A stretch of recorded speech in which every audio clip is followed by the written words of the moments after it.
What is going on, ladies and gents? Welcome to Veve Investments. I appreciate you tuning in. On today's episode, we're talking about future applications I see for comic books. So if you guys enjoy the content, make sure to like and subscribe. Comment down below what you want to see in a future episode. Without further ado, sit back, relax, and enjoy.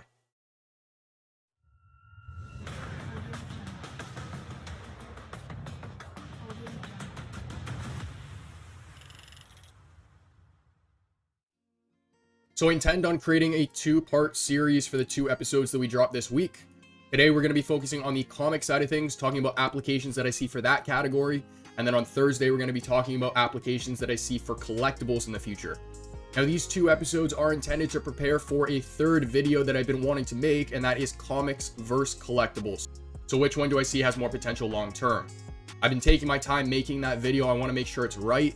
So today's episode and Thursday's episode is to make sure that that video is properly set up.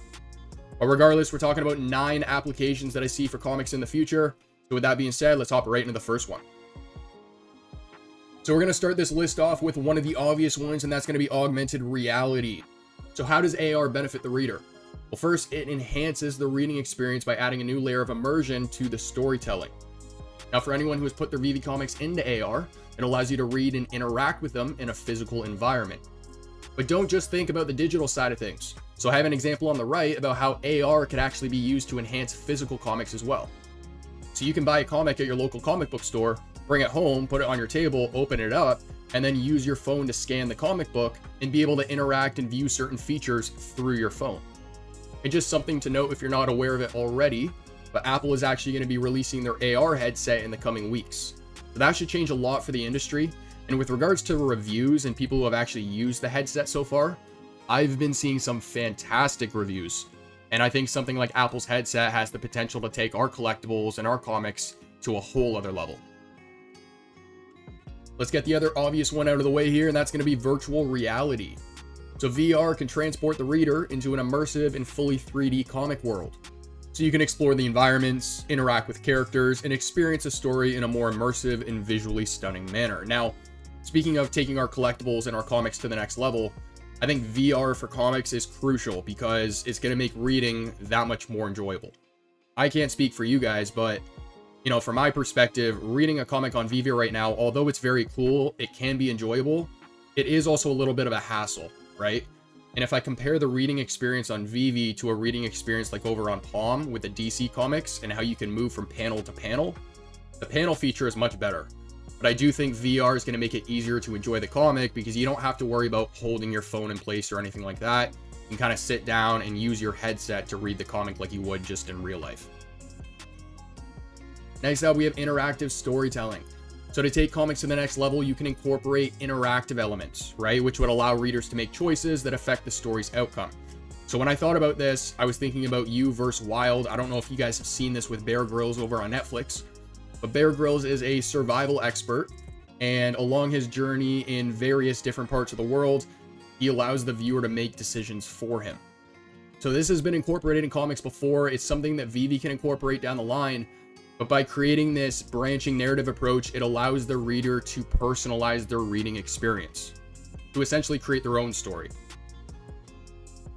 Now, speaking of storytelling, we have adaptive storytelling. Now, because comics come in digital form now, what you can do is you can actually gather data from the readers that you can use to adapt the story as the reader reads the comic. So similar to our last point, it would allow for much more personalized experiences. I've talked about the tracking pixel in the past about how, you can go onto a website, click on a product that you don't even end up buying, then go onto a completely other website and see an advertisement for that exact product.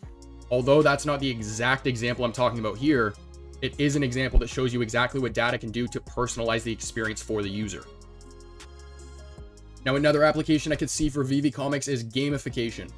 So what Veve and their publishers can end up doing is incorporating gamification elements like puzzles, mini games, or interactive challenges within their stories. I'm sure everyone watching this is aware that people's attention spans are just getting worse and worse nowadays. This would just be another way to add a layer of engagement or activity within the comic. Now for application number 6, I was thinking about customization. So allowing readers to customize aspects of the comic, right? Character appearances, dialogue choices, or even art styles. So how cool would it be if I could open up a comic that essentially has my own interpretation of that comic, right? And then I can go to a friend's Veve home, see that exact same comic, open it up, but then see their interpretation of the story. I think that would be super cool. And I think with something like this, the possibilities would be endless. Or can be endless, should I say.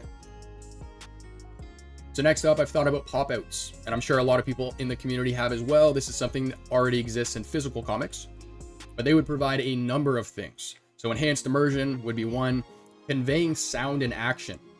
So what I mean with this point is that creators could essentially use, certain sounds or actions with these pop-outs that would be challenging to depict through images alone, if that makes sense. So if you associate certain sounds with certain pop-outs, then it can help the reader to understand the narrative a little easier. Now, they could also help with setting the tone and atmosphere. Adding humor is another way that pop-outs have been used in the past.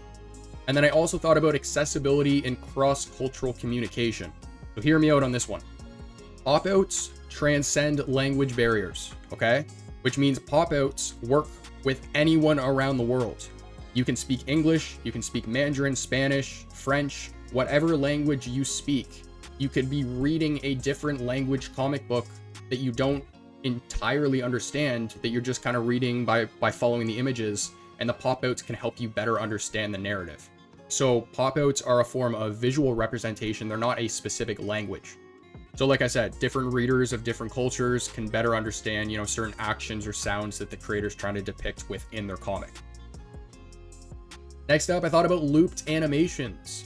So bringing the comic book to life by creating looped animations for each panel. I think having something like this incorporated in Veve comics would be super cool. I was kind of thinking along the lines of Harry Potter with the moving newspapers, if you guys know what I'm talking about. But how cool would it be if I can open up a comic and see every single panel on that comic book moving in a seamless loop? You could create subtle effects, swaying leaves, flickering lights, flowing water, and all of that would add motion and realism to what would traditionally be static artwork. But in terms of future applications, I do think that this is where it's heading. I think we're eventually going to get to a point where we toss on a VR headset, we start flipping the comics, and we have little short films popping out of the books. But before we kind of, skip that far ahead, I think this is going to be the starting point before all that unfolds. And last but not least, we'll round it off with a quick point that we've talked about in the past, or rental possibilities. So it's a cost-effective way for someone who wouldn't necessarily consider themselves a comic collector, or for someone who still wants to, explore a variety of comics. It provides that flexibility, accessibility to, like I said, a variety of comics, but they don't necessarily have to build or own a large collection. And last but not least, it also allows for social interaction. So with regards to the people that you're renting these books off of, you might share some, similar passions or interests that, like for many people in the community, have developed into friendships and relationships, right? Ladies and gents, that's going to conclude today's episode. I hope you enjoyed. I am a little bit pressed for time on my end, so hopefully it was long enough.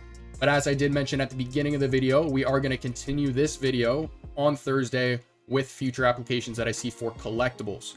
If there are any applications that you guys see for comics that I didn't discuss in today's video, as you guys know, I'm always interested in finding out what you guys are thinking, so make sure to comment them down below.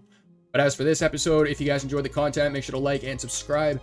Comment down below what you want to see in a future episode. And as for our next, I'll catch you then.